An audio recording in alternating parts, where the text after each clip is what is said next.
Movie time news on the march.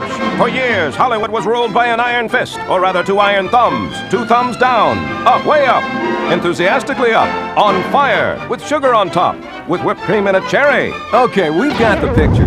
Forget the thumbs. It's time for a swift kick. A group of weary consumers pack up their couch and head west to Hollywood to become the Couch Critics.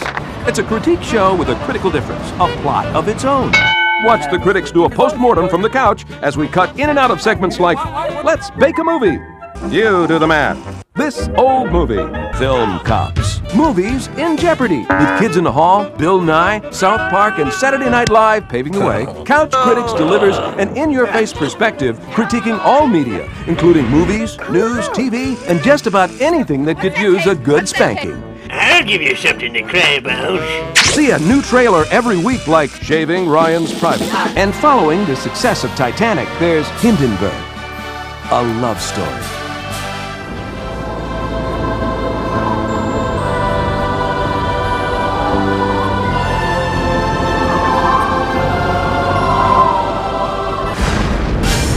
The blimp is burning and there aren't enough shoots.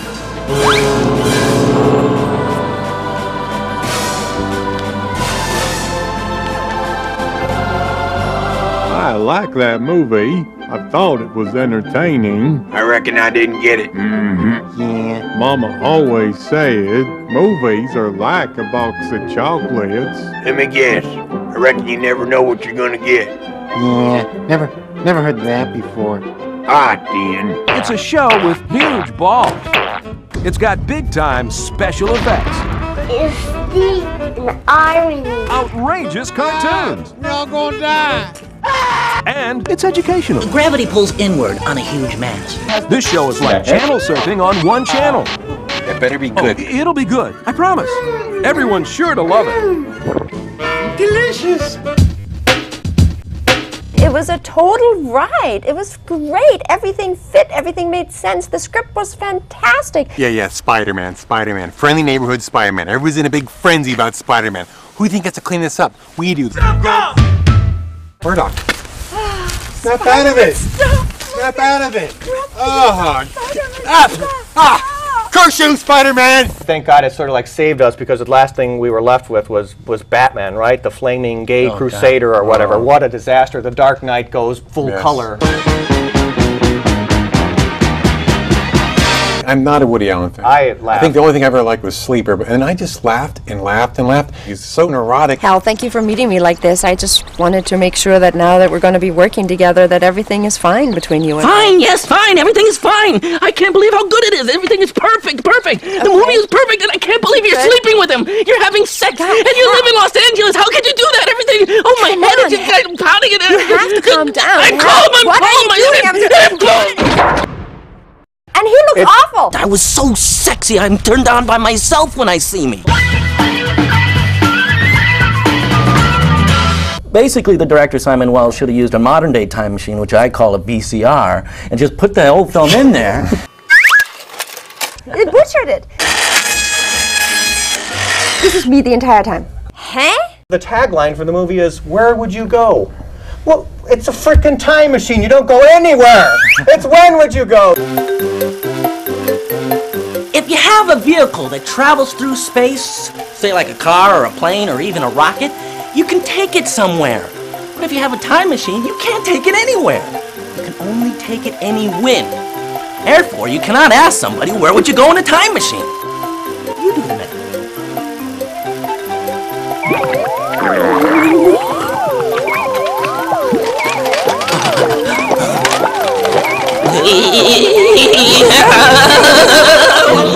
Bad jokes, and every time they need What bad joke? Give me one bad joke. What time is it when a mammoth sits on a fence? It's time to get a new fence! There's poop humor in it, and that's about it. Order Dr. Spivey's Colon Humor Kit for your movie and receive a free copy of How to Make a Bad Script Great with Colon Humor. You'll learn about the 3 Ps, Poops, Peters, and Probes. But wait! Don't order yet. With every order placed, you'll receive a free piece of fake doo-doo to fool your friends. Guaranteed to move a constipated blockbuster. It's an uncomfortable movie. It's very intense at times. You really have to be ready for it, but there is beauty in the misery. I felt that I was watching a bunch of ingredients put together to make up a film noir movie. It was a dark and stormy night, and the girls were about to bake up a film noir. Today we're going to bake up a film noir, and don't forget the key ingredient is a voiceover at the start. Make sure you do it on a dark and rainy night. Scary. Not scary, ominous. Yes, I know, we got that already at the beginning, remember? I thought it was a little relief that I needed because the world is so dark and so... Okay, I'm Ava, I'm the film noir expert, blah, blah, blah, blah, blah. But in this case, it was almost as if the writers didn't watch all these films. It was almost as if they saw a couple episodes of Scooby-Doo and watched Ghost 12,000 times. That's an insult to Scooby-Doo and Ghost, by the way. We gotta send somebody from the future to stop this from happening. Kevin Costner. Yeah? I'm from Movie Making Future. You can target a determination for your movies. Which ones? The bad ones. It was wonderfully horrible. Smells like Conan gone bad. I had a religious experience watching that movie. I am so infuriated with that film. I could watch an entire movie of Arnie just making his grunt sound. I felt like my heart was being massaged, trying to revive me. The Couch Critics. They blow everything out of proportion.